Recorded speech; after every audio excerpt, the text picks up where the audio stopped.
ইনজুরির কবলে Lionel Messi.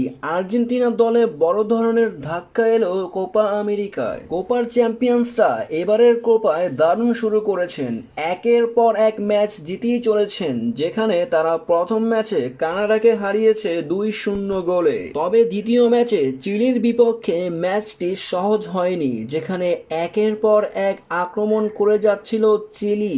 প্রথমার্ধে কোনো গোলের দেখা না পেলেও দ্বিতীয়ার্ধে মেসির কর্নারে দারুণ একটি গোল করেছেন লাউতারো মার্টিনেজ। ম্যাচের ৮৮তম মিনিটে এই গোলের মাধ্যমে আর্জেন্টিনা চিলির বিপক্ষে জয় পায়। তবে সেই ম্যাচেই দেখা গেছে লিওনেল মেসিকে চোটে ভুগতে, যেখানে সে কিছুক্ষণ পরপরই ব্যথা পাচ্ছিলেন তার পায়ে। মূলত হ্যামস্ট্রিং এর চোটের কারণেই লিওনেল মেসিকে দেখা যাবে না পরের ম্যাচে লিওনেল মেসিকে কোচ স্কালোনি দলে রাখবেন না, এমনটাই জানিয়েছেন। মেসিকে নিয়ে ঝুঁকি নিতে চান না কোচ লিওনেল স্কালোনি, তাই তো পরের ম্যাচে তাকে একাদশে রাখবেন না তিনি। মেসির অবদানে কোপা আমেরিকার দুই ম্যাচেই আর্জেন্টিনা জয় পেয়েছে, তাই তো মেসিকে বিশ্রামে রাখতে চান কোচ।